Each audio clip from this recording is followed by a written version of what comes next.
Bonjour et merci de nous retrouver pour La Foi prise au mot, votre rendez-vous de formation et de réflexion. Cela fait déjà 3 semaines que nous nous sommes engagés dans une série autour du temps liturgique de l'Avent que nous vivons et nous avons déjà parlé de l'attente, du combat et de l'incarnation. Aujourd'hui, nous sommes à la veille de Noël, dans un jour un peu particulier puisque le dernier dimanche d'Avent tombe la veille de la fête de la Nativité. Aussi nous a-t-il semblé utile de terminer notre série par un thème qui nous accompagnera tout au long de la semaine, le salut. Nous retrouvons donc nos 3 invités qui nous accompagnent pendant tout cet Avent. Laurence de Villers, bonjour. Bonjour. Vous êtes philosophe. Le père Jacques Trublet, bonjour. Bonjour. Vous êtes jésuite et bibliste. Et Michel Boyancé, vous êtes également philosophe. Bonjour. Alors voilà, on est donc à la veille de Noël, comme je l'ai dit, c'est à la fois le dernier dimanche de l'Avent et puis le début de la fête de Noël. Et donc ce concept de salut nous a semblé intéressant. Première question, est-ce que c'est un concept philosophique? Alors, pour vous aider, je suis allé regarder dans le Lalande. Je ne sais pas si les philosophes connaissent le vocabulaire de la philosophie. Et alors, Lalande dit, ça m'a beaucoup frappé, dans la langue théologique, je cite, dans la langue théologique, bonheur éternel. C'est marrant parce que c'est un peu pauvre, enfin d'habitude Lalande est beaucoup plus... Bon. Et puis surtout, cette distance, ça n'est que quelque chose de la langue théologique. Est-ce que vous êtes d'accord avec André Lalande? Non, moi je dirais tout faux. La philosophie ne fait que parler de salut. Elle n'est que salut. Je pense qu'il n'y a aucune philosophie qui se soit écrite et qui ne tombe pas, bon peut-être vous allez en trouver, et qui ne tombe pas sous la catégorie du salut. Un philosophe écrit pour nous sauver. Il y a quelque chose qui ne va pas, on ne peut pas continuer comme ça. Vous savez ce texte de Rousseau dans le discours sur l'origine de l'inégalité parmi les hommes, où il dit « Si les hommes avaient continué à vivre comme ça, le genre humain aurait péri ». Je pense que tout philosophe qui se met à écrire est dans cette situation-là. La situation où il doit nous sauver. On court un danger, on est en péril. Il faut absolument faire un sauvetage immédiat. Oui, toute philosophie est salut. Oui, il y a même des philosophies qui imitent le salut chrétien. Donc, il y a un messianisme chez Hegel ou chez Marx. Ça, c'est assez clair, il y a une influence sur la philosophie. Et puis, comme disait Laurence, tout philosophe qui constate une situation, une condition à améliorer, postule et désire un salut. Les grands philosophes grecs, c'est évident, puis jusqu'à aujourd'hui. C'est bizarre, vous avez cité Marx, alors la philosophie laïque par excellence, ou sans Dieu par excellence, et pourtant c'est une philosophie qui veut sauver l'humanité. Ah oui, la société sans classe, la fin de l'histoire, et il faut que les individus prennent leur destin collectivement en main pour échapper à la lutte des classes et arriver à un bonheur d'égalité et de liberté. Il y a un salut chez Marx qui est très clair, il y a une aspiration salvifique, et le salut, ça c'est un thème qu'on pourra peut-être travailler un peu ensemble, présuppose une chute, ou du moins une condition malheureuse, ou quelque chose qui fait qu'il faut qu'on en sorte. Donc les deux se renvoient, en fait, le salut et la chute, ou le salut et la condition malheureuse. Et ce qui voudrait dire qu'il peut y avoir un salut sans Dieu. Dieu n'est pas le seul instrument du salut. Marx, c'est très clair. C'est l'homme qui se sauve lui-même. D'ailleurs, on peut presque dire que dans l'histoire de la philosophie, soit le salut vient de quelqu'un ou de quelque chose d'extérieur à l'homme, soit c'est l'homme, au contraire, qui porte en lui-même son propre salut. Et le philosophe est souvent celui qui, en fait, apporte le salut. Les philosophes se présentent, quand ils le font, ils se présentent eux-mêmes comme celui qui marque un coup d'arrêt et qui dit « Maintenant, il faut arrêter et j'apporte un salut ». Presque tous. Malheureusement, dire. Ils sont tous un peu messianiques. Ils sont tous sauveteurs en mer. Ils sont tous sauveteurs en mer. Justement, ce terme de salut, toujours pareil, une petite définition provisoire avant de voir ce que dit la Bible. C'est déjà une métaphore. C'est la métaphore, comme vous avez dit, sauveteur en mer, c'est la métaphore de quelqu'un qui est en danger de mort et qu'on ramène à la vie ou qu'on... Alors c'est intéressant que vous disiez métaphore. Oui. Est-ce que ça veut dire que dès qu'on parle de salut en philosophie, il faut dire qu'il s'agit d'une métaphore? Je ne sais pas. Est-ce qu'on ne peut pas dire... Peut-être aller trop loin. Ou pas assez loin. Oui. Est-ce qu'on ne peut pas dire qu'il en va de la vie et de la mort, que le salut a ceci de radical et de profondément utile, comme peut l'être un sauvetage en mer, parce qu'il en va toujours de la vie et de la mort. Est-ce qu'il faut dire que c'est métaphorique? Est-ce qu'il faut dire que si on continue à vivre autrement qu'avec le salut que nous apporte telle ou telle philosophie. On peut choisir, hein. Moi j'ai choisi la mienne depuis des années, mais avant ce salut, est-ce que c'était une vraie vie qu'on menait ? Je pense pas, et je pense que c'est pas métaphorique dans l'esprit des philosophes. On ne vit pas une vraie vie tant qu'on n'a pas été sauvé par la philosophie, par telle ou telle philosophie, mais c'est pas une vraie vie. Donc c'est pas métaphorique. Je crois que c'est une question... Ça vous fait sourire, mais je pense que c'est une question de vie ou de mort. Si on est dans la métaphore, on édulcore le côté salvifique qu'il y a dans la philosophie. J'ai du mal à comprendre. Analogie peut-être plus que métaphore, oui. Ouais. Le salut, c'est quand on sauve quelqu'un, quand on se sauve, on se sauve d'un péril mortel. Donc effectivement, l'enjeu, c'est la vie et la mort. Et vous diriez qu'on peut se sauver en philosophie ? Oui, je vois que vous êtes sceptique. Non, absolument pas. Non, je pense que la philosophie mais j'aimerais que vous le disiez. Se définit comme salut. Oui. Donc je crois qu'il y a peu de philosophes qui échappent à cette catégorie, qui ne se présentent pas comme quelqu'un qui apporte un salut, et qu'il en allait de la vie et de la mort, et pas simplement un petit bobo. Enfin, c'est pas seulement guérir une maladie, c'est sauver de cette maladie qu'est la mort.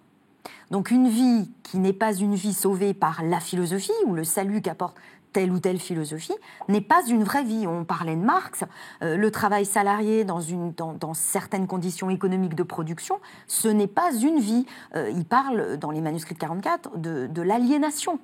L'homme, l'ouvrier, qui vit sous ces conditions-là économiques, est mort, est un mort-vivant. Donc, encore une fois, je crois que ce n'est pas seulement une image. Il en va de la vie et de la mort.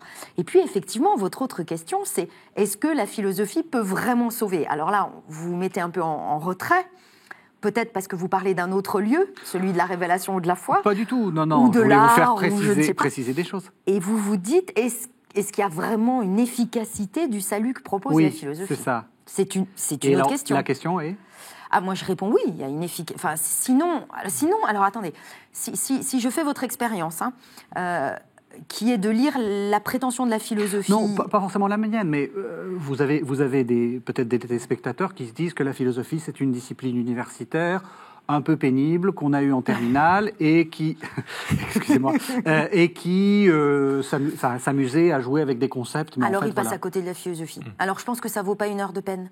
Je me demande ce que ça peut être de lire un texte de philosophie si on se dit pas qu'on a là quelqu'un qui écrit parce qu'il pense qu'il en va de ma vie de me sauver.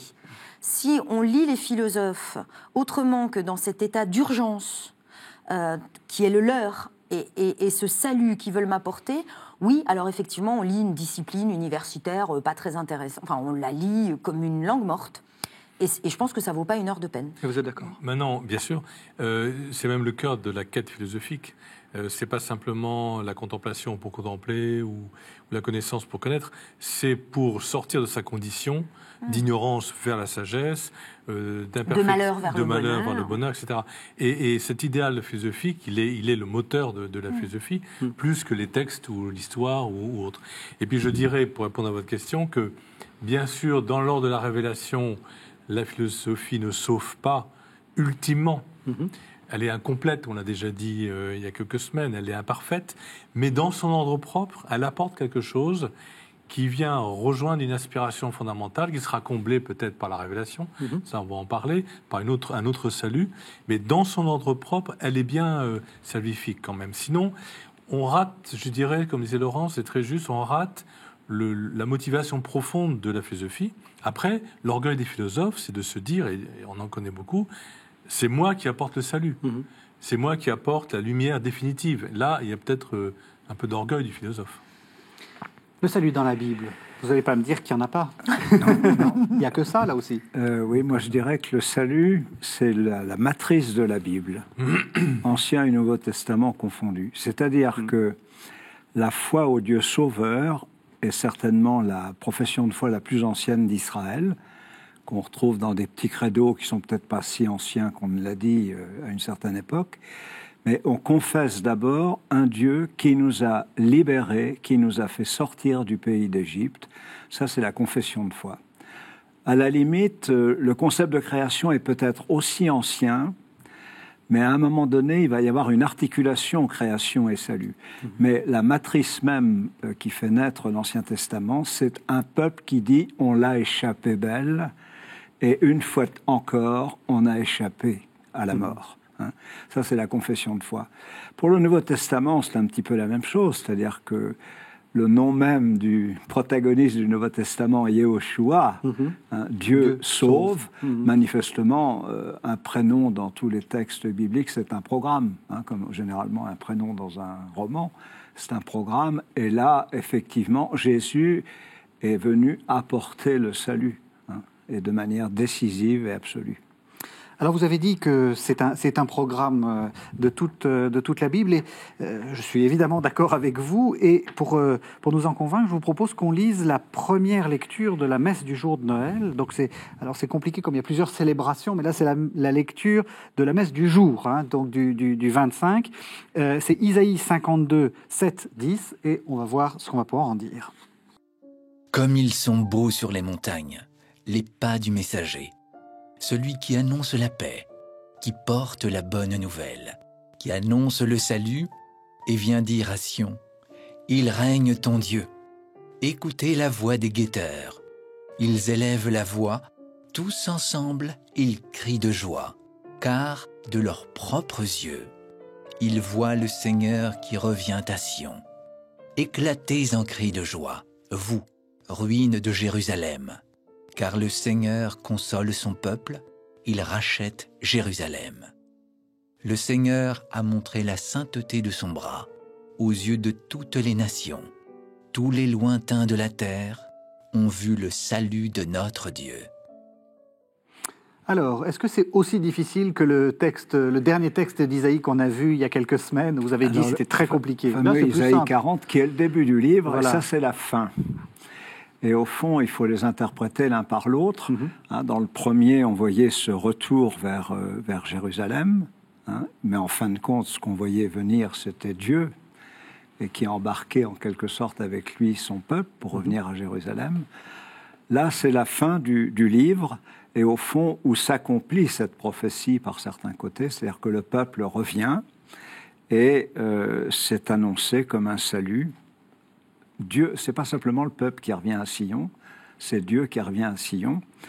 Et puis alors, il y a quelque chose qui est un peu encore un oxymore ici, c'est que tout salut dans la Bible est généralement particulier ou singulier. Dieu n'a sauvé qu'un peuple, Israël, il n'a pas sauvé forcément les autres. Bon. Il sauve telle personne de la mort. Les psalmistes, hein, qui sont près de mourir, il les sauve, mais c'est, au fond, le concept de salut, il lui est attaché la particularité, la singularité même. Bon. Or, ici, on a quelque chose d'étonnant dans Isaïe, c'est que ce salut a été vu de toutes les nations, qui préfigure d'ailleurs ce qui sera annoncé dans le Nouveau Testament, c'est-à-dire c'est à toutes les nations que le salut va être non seulement proclamé, mais apporté. Ici, ils ont fait simplement que le voir. Hein. Tous les lointains de la terre ont vu le salut de notre Dieu. Ils ont vu. Bon. Mais ils n'en ont pas forcément profité. Ça viendra un peu. Même dans l'Ancien Testament, on a déjà des germes de ça dans certains psaumes. Donc, tu sors d'universalisme, c'est ça? Voilà. C'est-à-dire que progressivement, Israël va sortir de ce concept un peu restreint de salut, restreint au sens où il est particulier et il ne peut viser qu'un événement particulier, mais ça se passe dans l'histoire, le salut. Hein.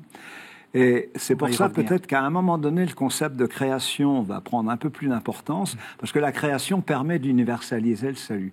Mais déjà dans Isaïe, c'est d'ailleurs lui qui va articuler création et salut. On voit très très bien que le salut est universel, parce qu'il pense le salut à travers la création. Hein, de même que ce que Dieu a fait avec son peuple en le sortant d'Égypte, le retour d'exil ici, parce qu'il s'agit du retour d'exil, événement encore particulier, mais en fin de compte, qui a été contemplé par le monde entier. Et avec le Christ, évidemment, ce sera un salut qui s'adresse à tous les peuples, à tout homme, quel qu'il soit. Alors, ce qui est assez frappant, c'est qu'on a l'impression, enfin, c'est pas qu'une impression, d'ailleurs, c'est une réalité, que c'est un salut, global, c'est un salut pour le peuple. Alors que nous, quand on pense salut, on pense mon salut. Enfin, oui. Dieu me sauve. Ici, on a vraiment l'impression que c'est Israël, c'est mon peuple qui est sauvé. Alors, ça signifie quoi, ça? Je pense que la définition du Lalande est témoin de tout un courant théologique qu'il a enregistré. On a fini par cibler de manière curieuse, moi j'aimerais savoir la sémantique de ça et l'histoire théologique ou philosophique, comment que ça se fait que finalement c'est le salut éternel qui a été la dominante sémantique du mot salut, alors qu'en fin de compte, faire son salut, des expressions de ce genre-là. C'est ça. Bon, eh bien, en fin de compte, je ne vois pas beaucoup ça dans la Bible. Pas beaucoup. Même pas du tout. Même pas du tout, peut-être, mais il faut toujours être un peu nuancé, parce qu'on ne connaît pas forcément tous les textes. Mais je ne vois pas pourquoi en fin de compte, on est allé vers le méta-historique, c'est-à-dire quelque chose qui est hors de l'histoire, parce qu'effectivement, il y a quand même des retombées méta-historiques ou transhistoriques au salut qui ne se effectuent pas dans l'histoire, et qu'effectivement, qui est toute la vie après la mort. Bon. Mais justement, si toute la sémantique a ciblé sur ce qui est métahistorique, transhistorique, on risque d'en perdre la sève profonde qui est l'histoire. Ben justement. Oui, vous voulez dire quelque chose? Juste, par rapport à ce que vous disiez, si on revient à l'intuition de Marx, qui est quand même la mise en forme d'un salut, ce qui est assez frappant, c'est que dans le christianisme, beaucoup plus que dans les philosophies antiques, le salut, il est pour tous. Alors que le philosophe a tendance à dire que parce que la philosophie est réservée à quelques-uns, le salut est pour quelques-uns. Donc l'idée chrétienne que le salut est pour tous est très importante. Et l'idée aussi reprise dans l'idée communiste, comme dirait Alain Badiou, c'est-à-dire cette mise en forme de l'humanité qui collectivement se sauve, c'est aussi l'intuition de la communauté, du bien commun. Et le christianisme n'est pas le salut de chaque individu, n'est pas le salut de chacun, je sauve mon âme, je gagne mon paradis, comme on disait dans le temps, mais nous sommes tous embarqués, je dirais, dans le salut, tous solidaires les uns des autres. Et cette idée-là est une idée très profonde du salut, c'est-à-dire que ce n'est pas un salut individualiste ou individuel, malgré les autres, mais avec les autres. Et cette idée de salut ensemble pour tous, c'est, je pense, une des grandes nouveautés du christianisme. Il y a quelque chose dans le christianisme qui est en rupture avec l'intuition philosophique, c'est-à-dire on est vraiment ensemble, tous appelés à la sainteté, en fait. Mais en même temps, est-ce qu'il n'y a pas une sorte de verre qui est aussi dans le fruit? Parce que vous disiez il y a quelques semaines que le christianisme invente la personne, ou précise une définition de la personne, qui va nous conduire, en fait, à privilégier aussi mon salut, mon créateur. Vous voyez, une sorte de tension dans le christianisme, parce que, je ne sais pas vous, mais moi, quand je pense à la vie éternelle, c'est surtout ma vie éternelle. C'est pas que la vôtre ne m'intéresse pas. J'en serais ravi que vous soyez là avec moi, mais c'est surtout avec moi que ça m'intéresse. Mais si je cherche à vous sauver, je me sauve par le fait même. Et même mon salut passe par le souci que j'aurai du vôtre.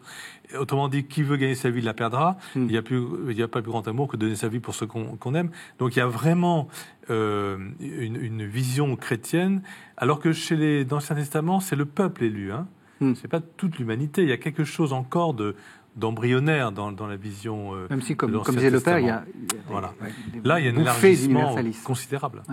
Oui. Alors effectivement, dans l'Ancien Testament, on peut dire que le nombre de textes le plus important concernant le salut sont toujours un salut collectif, la nation. Mais progressivement, on va quand même se poser le problème du salut individuel. C'est-à-dire, vous savez que dans l'Ancien Testament, c'est quelque chose qu'il faut dire parce que c'est quelque chose qui n'est pas suffisamment connu, c'est que jusqu'à un siècle avant Jésus, il ne croit pas à quelque chose après la mort. Quand on est mort, on est mort. On disparaît on est dans complètement. cette espèce d'état un peu... Oui, mais enfin, le Sheol, c'est plutôt un lieu à air conditionné où on stocke les cadavres. Mais il n'y a plus de vie. Personne ne te loue dans le Sheol. Ça veut dire qu'il n'y a plus de langage, il n'y a plus rien. Bon. Et donc, se pose la question aux alentours du 1er siècle avant le Christ, quid du salut personnel, c'est-à-dire quid de mon avenir?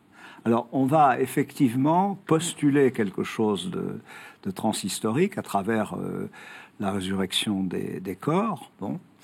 Et puis, Et alors, j'aime bien l'expression d'un article d'un de mes professeurs qui s'intitulait « Le salut corporel des justes dans le livre de la sagesse ». C'est-à-dire que le salut corporel, c'est-à-dire que c'est pas simplement une part de moi-même, ma partie spirituelle, mais c'est toute ma corporéité qui est intégrée à ce salut. Mais en fait, on est encore dans quelque chose de difficile à penser. Comment penser le collectif et l'individuel, comment l'articuler ? Chez Marx, c'est très intéressant parce qu'il remet le paquet sur l'histoire. L'histoire, oui. Ça se joue dans l'histoire et ça se joue collectivement. Dans le christianisme, on va essayer d'articuler le collectif et l'individuel, l'historique et le métahistorique. Alors, moi, j'aime beaucoup qu'on parle vraiment du salut corporel. J'ai horreur de ce cantique du 19e que j'ai chanté dans mon enfance. « Je n'ai qu'une âme qu'il faut sauver. De l'éternelle flamme, je veux la préserver. » Oui, c'était ça le salut au 19e. Répétons, il y a eu une émission aussi sur KTO qui avait été faite il y a quelques mois sur le salut. Répétons que le christianisme ne croit pas au salut uniquement de l'âme au détriment du corps. Oui, tout à fait. On croit à la résurrection de la chair et non pas à l'immortalité. À l'immortalité de l'âme. Mais je pense que c'est une perversion par la philosophie. Qu'est-ce que vous avez encore fait? Mais parce que quand on imagine que le salut, au sens le salut de mon âme, qui est en fait quelque chose qu'on ne devrait pas dire dans le christianisme, c'est pas le salut de mon âme, c'est mon salut corps et âme. Oui. Je pense que c'est parce qu'on a une vision platonicienne, philosophique, du christianisme. Une sorte de dualité, une âme dans un corps. Mais je pense qu'en fait, Platon rejoint quelque chose qui est très ancré en nous, qui est une vision dualiste des choses. Une âme, un corps, le haut, le bas, le spirituel, le sensible, et on prête au christianisme, ou alors il contient quand même, parce que c'est quand même pas si simple, à quel moment... Il y a quand même un moment où l'âme est seule ressuscitée. Bah, bon.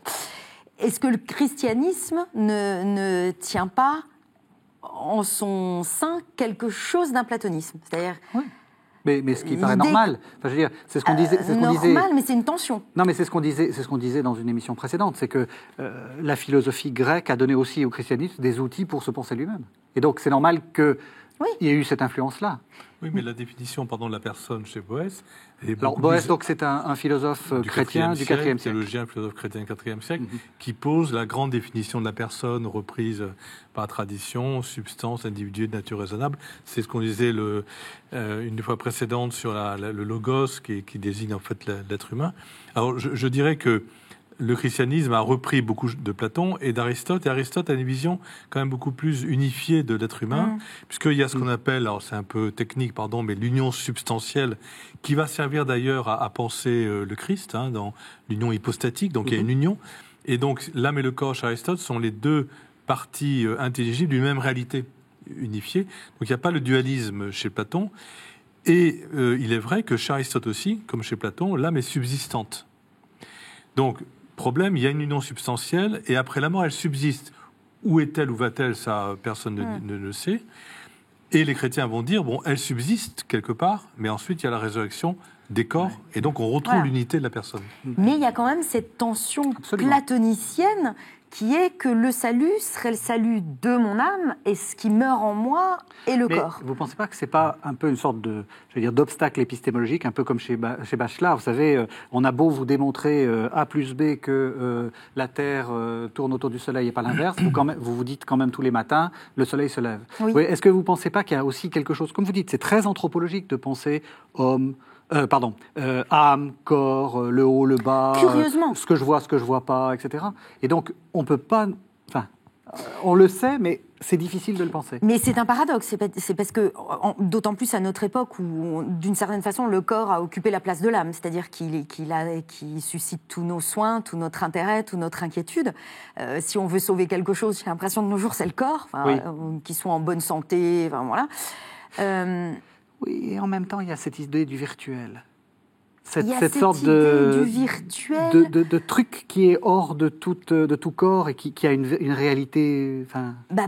une réalité. Mais il me semble que c'est parce que le corps est quand même un poids. Oui.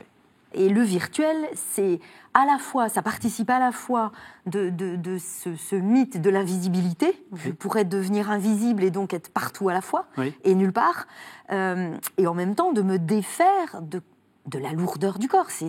C'est quand même un poids. Oui. Même le meilleur corps que je puisse avoir et que j'essaie de sauver, par le sport, 5 fruits et légumes, je ne sais quoi, enfin tout ce salut du corps qu'on met en place, n'empêche que c'est une lourdeur. Donc je dis quand même que paradoxalement, surtout à notre époque où le corps occupe tout et notre souci majeur d'une certaine façon, il reste que spontanément on est platonicien. On pense que s'il y a quelque chose à sauver, si quelque chose est profond en moi ou spirituel, ça doit être l'âme ou peu importe comment on l'appelle, mais quelque chose comme l'âme.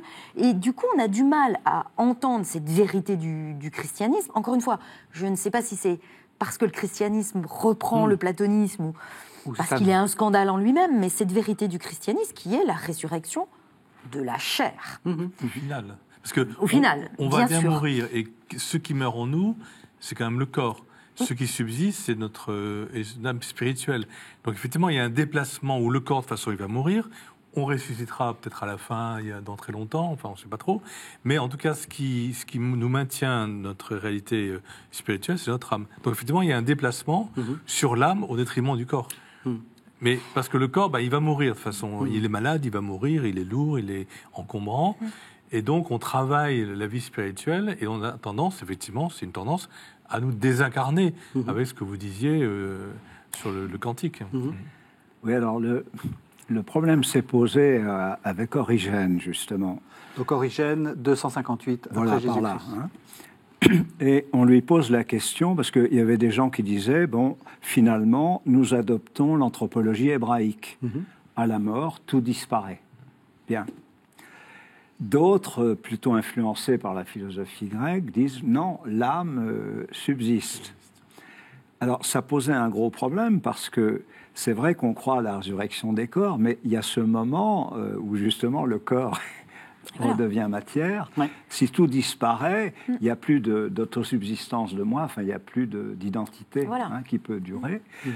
Et donc, Origène dit quelque chose subsiste. Bon, alors, il ne va pas forcément dire l'âme, pour ne pas tomber dans l'anthropologie grecque, mais il va en quelque sorte emprunter aux Hébreux l'idée qu'avec la mort, il y a une disparition complète de ma corporéité, et en même temps, il va emprunter aux Grecs l'idée qu'il y a quelque chose qui continue à travers moi, à travers mon identité, c'est-à-dire mon corps, comme je disais dans une autre émission, le corps, c'est pas ma chair, c'est pas la matérialité, c'est ce qui a fait mon identité. Oui, oui. Et ça subsiste, ça traverse la mort. Alors, Origène n'explique pas ça dans ces termes-là, mais on voit que c'est ce problème-là qu'il essaie de résoudre pour montrer tout simplement la continuité entre ma vie ici-bas et puis ce qui va se prolonger après. Il faut bien qu'il y ait un support qui demeure. Mais on le retrouve dans le catéchisme de l'Église catholique de nos jours. Ben oui, le passage justement que vous soulignez, et on sait que c'est un passage qui a retenu l'attention de Joseph Ratzinger, et il y revient aussi dans ses ouvrages après. C'est ce moment platonicien du christianisme où effectivement le corps est mort, l'âme non, et en même temps c'est pas encore la résurrection totale. Donc voilà, et Joseph Ratzinger est revenu par la suite sur ce moment platonicien ce moment philosophique grec du christianisme qui est une difficulté. Mais en fin de compte, les chrétiens, en France, ceux que je rencontre surtout, sont platoniciens dans ce domaine-là. Il n'y a pas moyen de leur faire comprendre. Non, parce qu'il y a quelque chose de plus facile, finalement. Parce que l'anthropologie hébraïque est une chose, l'anthropologie grecque en est une autre, et l'anthropologie chrétienne est une troisième. Et c'est de faire accéder à cette troisième qu'est l'articulation qu'Origène avait déjà mise en place. Curieusement, on ne croit plus en l'âme, mais on continue à croire que l'âme est ce qui ressuscite en nous. Alors, je vous propose de compliquer encore les choses, parce que non seulement on avait dit que le salut se fait de manière externe à l'histoire, qu'il peut se faire dans l'histoire, et que, en fait, on découvre en lisant la lecture de la messe de la nuit de Noël que le salut est une personne. C'est évidemment le récit que vous connaissez tous, Luc 2, 1, 12, le récit de la Nativité. En ces jours-là, parut un édit de l'empereur Auguste ordonnant de recenser toute la terre. Ce premier recensement eut lieu lorsque Quirinius était gouverneur de Syrie. Et tous allaient se faire recenser, chacun dans sa ville d'origine. Joseph, lui aussi, monta de Galilée depuis la ville de Nazareth vers la Judée jusqu'à la ville de David, appelée Bethléem. Il était en effet de la maison et de la lignée de David. Il venait se faire recenser avec Marie, qui lui avait été accordée en mariage et qui était enceinte. Or, pendant qu'ils étaient là, le temps où elle devait enfanter fut accompli. Et elle mit au monde son fils premier-né. Elle l'emmaillota et le coucha dans une mangeoire, car il n'y avait pas de place pour eux dans la salle commune. Dans la même région, il y avait des bergers qui vivaient dehors et passaient la nuit dans les champs pour garder leurs troupeaux. L'ange du Seigneur se présenta devant eux, et la gloire du Seigneur les enveloppa de sa lumière. Ils furent saisis d'une grande crainte. Alors l'ange leur dit : « Ne craignez pas, car voici que je vous annonce une bonne nouvelle, qui sera une grande joie pour tout le peuple. Aujourd'hui, dans la ville de David, vous est né un sauveur, qui est le Christ, le Seigneur. Et voici le signe qui vous est donné. Vous trouverez un nouveau-né emmailloté et couché dans une mangeoire. » Voilà donc un texte très connu que l'on lit le soir de Noël, donc le 24. On avait le texte précédent, c'était le 25. Là, c'est le 24. Qu'est-ce qu'on peut en dire ? Est-ce que bon, il y a beaucoup de choses à dire, mais qu'est-ce qui... Bon, je retiendrai un peu deux idées, si vous voulez, sur ce texte-là qui est... Il est tellement polyphonique qu'il nous faudrait plusieurs heures. Bon, il vous reste 3 minutes. Ce que je retiens, c'est l'insertion dans le temps. C'est-à-dire l'empereur Auguste, Quirinius, je veux dire, la Syrie, enfin, on a des éléments spatio-temporels, là, c'est localisé. L'incarnation, ce n'est pas nulle part ou partout, c'est un endroit très précis de notre espace-temps. Même si, historiquement, on n'arrive pas à dater ni l'année, ni le jour, ni etc., ni le mois. Mais voilà, c'est dans notre histoire. La deuxième chose que je voudrais noter, qui est intéressante, c'est la manière dont l'ange vient annoncer la nouvelle. Il utilise, comme pour l'Annonciation, il y a quelque chose de très proche avec l'Annonciation, ce qu'on appelle un oracle de salut. Vous savez que dans l'Ancien Testament, il y a des oracles de jugement. On vient annoncer une très mauvaise nouvelle, mais généralement, l'oracle de jugement, on ne le demande pas, et c'est le prophète qui vient vous porter la nouvelle, dire, étant donné le comportement que vous avez eu, voilà ce qui va vous arriver, ça ne devrait pas tarder. Bon. Tandis que l'oracle de salut, vous êtes dans une situation extrêmement critique. Vous avez peur. Probablement que c'est un oracle qui est né dans ce qu'on appelait les oracles de guerre, c'est-à-dire votre vie est menacée, mise en danger. Et du coup, le premier mot de ces oracles de salut, prononcés par les prophètes ou les anges, ne crains pas. Et quand vous trouvez dans la Bible « ne crains pas »,« altira », c'est bon, eh bien, ça veut pas dire ça veut dire qu'il y a tout lieu de crainte. C'est ça. C'est-à-dire vous êtes en danger. Oui, vous êtes en danger, mais on vient vous réconforter. Oui.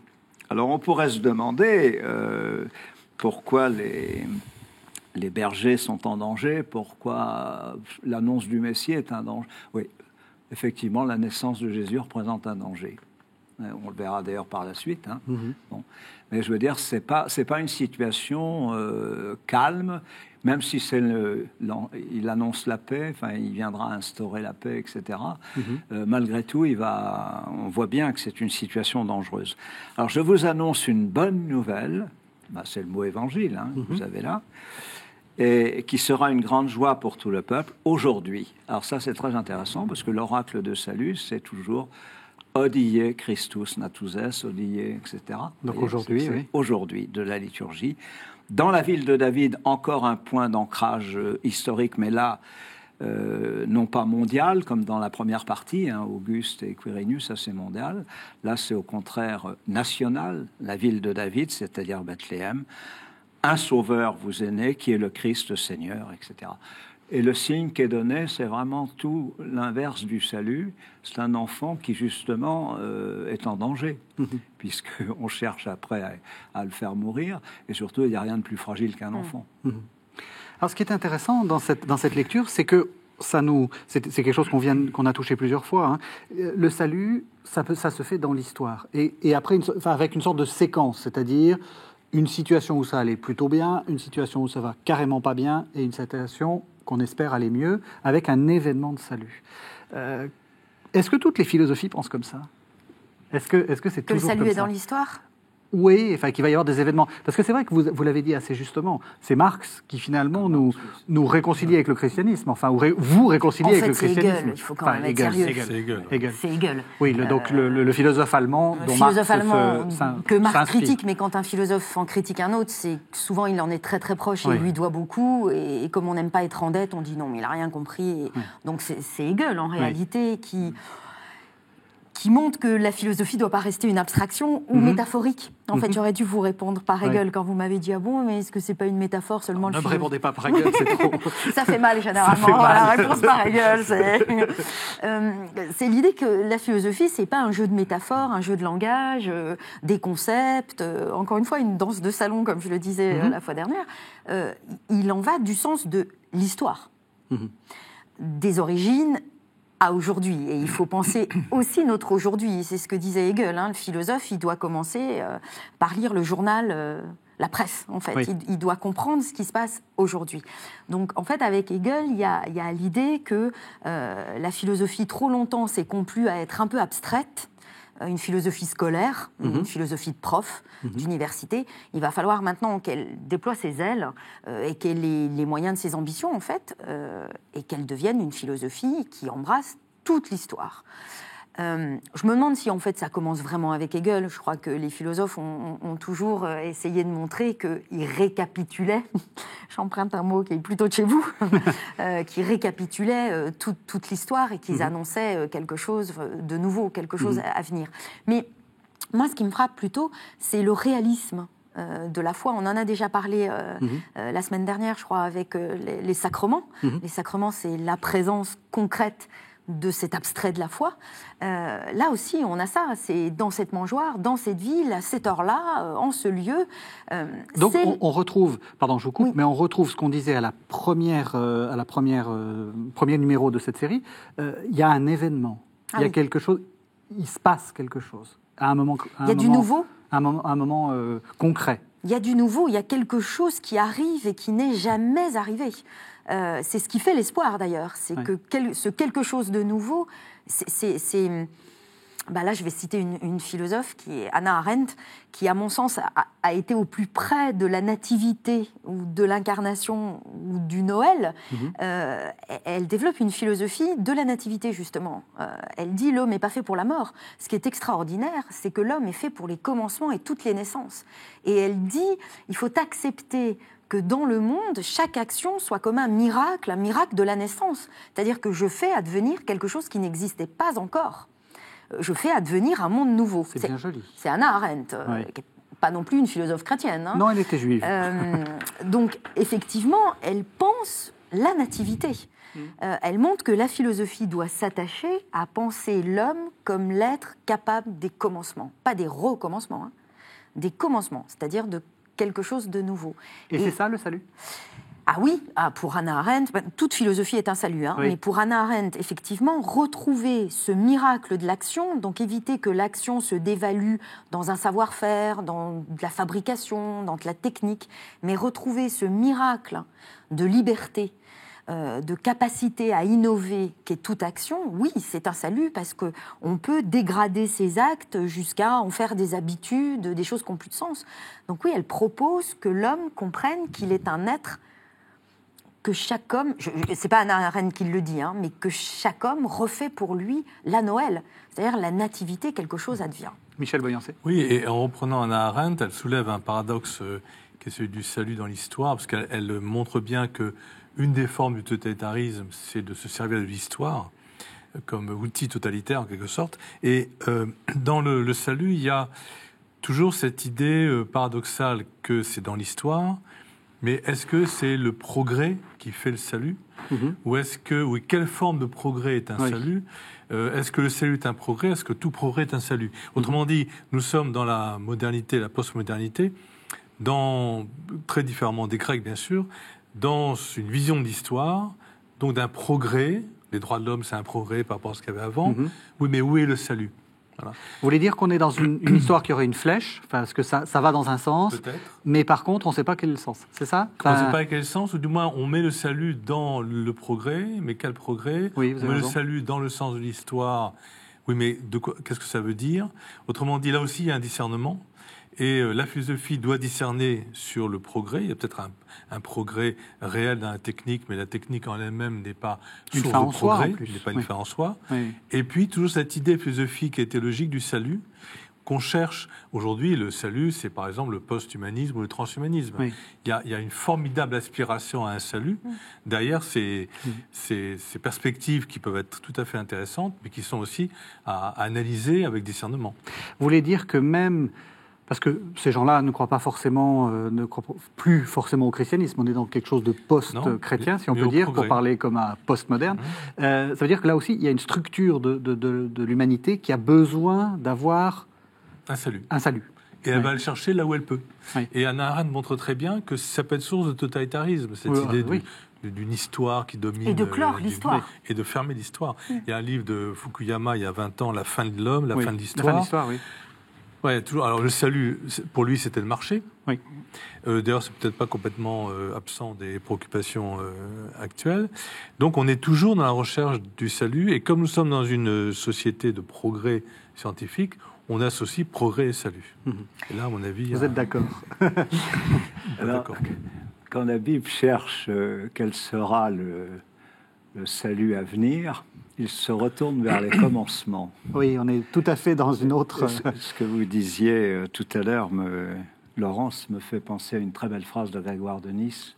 Nous allons de commencement en commencement jusqu'à des commencements qui n'auront pas de fin. Ah oui, c'est très proche. Enfin, on a l'impression qu'Hannah Arendt l'a sous les yeux. On a l'impression qu'elle a lu ça. Oui. Ouais. Alors, comment penser la fin? Comment penser le progrès? En se retournant vers les origines. Alors, aux origines, qu'est-ce qu'on a? On a un jardin d'Éden, avec une familiarité entre l'homme et les animaux. Bon.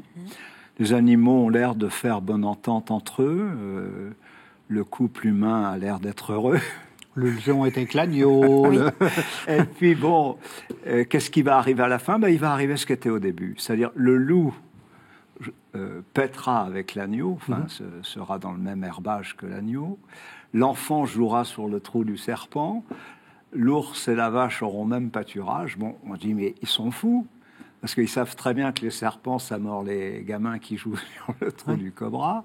Ils savent très très bien que les loups mangent les agneaux. On est bien payé pour le savoir en France. Bon.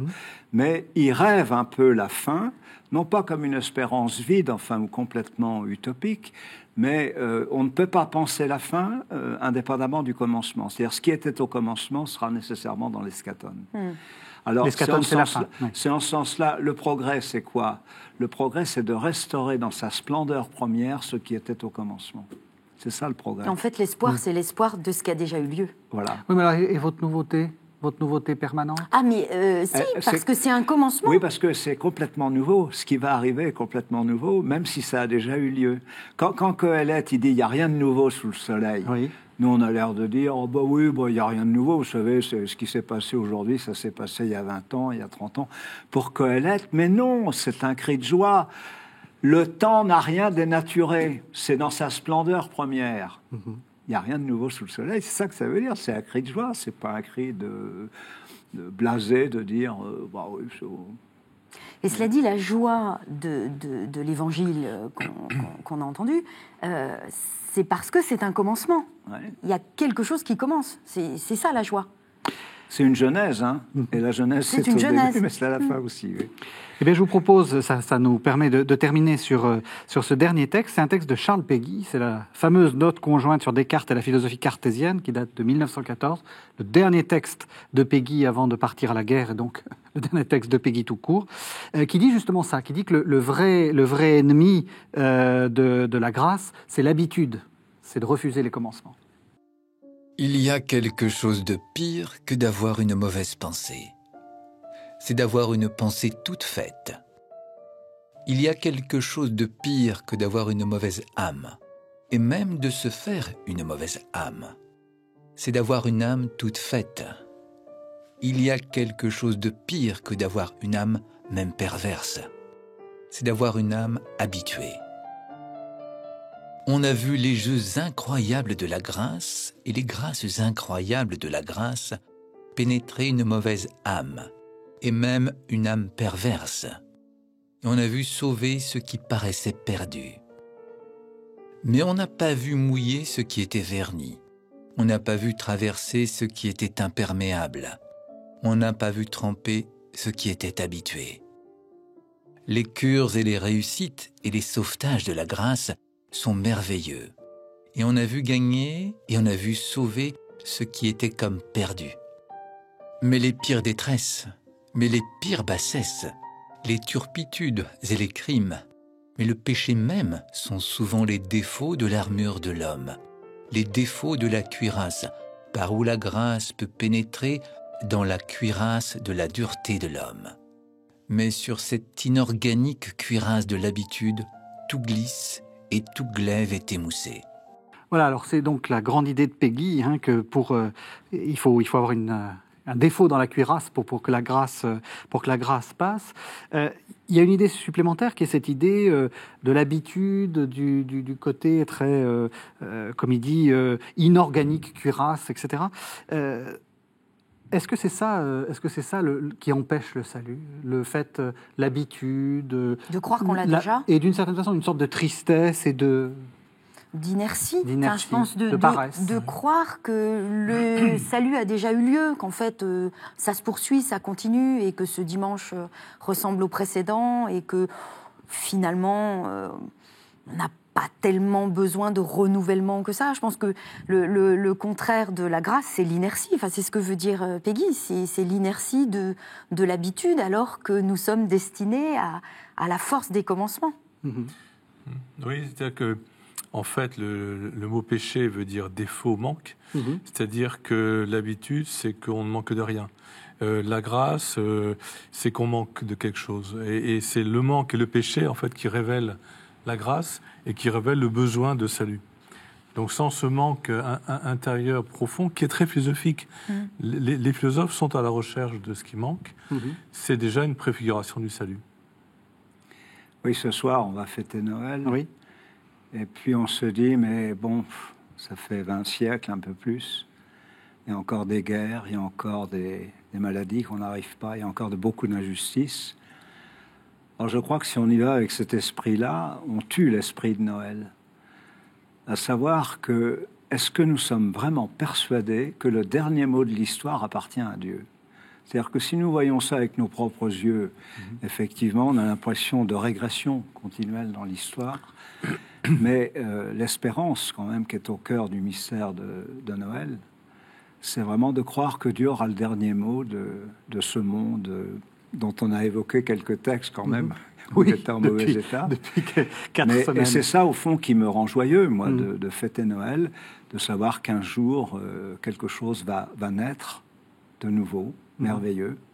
Mais quand, j'en sais rien. Justement, c'est ça, vous parliez de commencement, d'émerveillement, finalement. Le dernier mot, c'est la joie, finalement.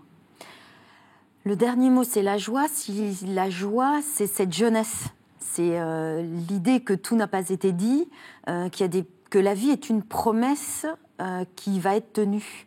Je pense que dans l'espoir, il y a cette idée qu'une promesse a été faite et qu'elle va être tenue. Et je pense qu'effectivement, quand on a des moments de joie, on a l'impression que promesse tenue. Promesse tenue, voilà, la vie est à la hauteur de ce qu'elle doit être. Donc en cela, elle est une jeunesse et une naissance. Michel Boyancé. De toute façon, le désir de tous, c'est d'être heureux, d'être joyeux, d'être dans la béatitude. Et dans le christianisme, il y a cette montée du plaisir au bonheur, du bonheur à la joie, de la joie à la béatitude. Et c'est sans doute, effectivement, l'essentiel du message chrétien, c'est l'amour qui rend heureux, l'amour qui rend joyeux. Merci à tous les trois. Alors, pour cette dernière séance, vous nous avez amené, Laurence de Villers, un livre. Vous avez 15 secondes pour nous dire de quoi il s'agit. Ça s'appelle Un bonheur sans mesure, c'est publié aux éditions Albin Michel. Alors, Ça tombe 15 bien. secondes. Un bonheur sans mesure. Un bonheur pour sans Noël. mesure. En fait, c'est un livre sur l'espoir. Parce qu'il y a très peu de livres de philosophie sur l'espoir. C'est un thème qui n'est pas tellement travaillé. Il y a un auteur marxiste qui disait que c'était l'Atlantide de la philosophie. Il n'y a rien. L'Antarctique, c'est inexploré, c'est des terres vierges. Et donc, j'ai voulu associer l'idée de bonheur à espoir, voir si on pouvait faire cette association. Donc, c'est un livre pour Noël. C'est un livre pour Noël. Merci. Merci à tous les trois. J'ai pris un très grand plaisir à faire cette séance, cette séquence plus exactement, de 4 émissions avec vous. C'était un vrai plaisir. Merci d'avoir participé à cet exercice qui est parfois un peu difficile et un peu engageant. Merci vraiment. Merci quant à vous de nous avoir suivis. Vous savez que vous pouvez retrouver cette émission sur le site de la chaîne www.ktotv.com. Vous pouvez aussi regarder les émissions précédentes autant de fois que vous le voulez et c'est gratuit. Merci et puis on va tous vous souhaiter un excellent Noël. Joyeux Noël à tous. Joyeux Noël. Joyeux Noël.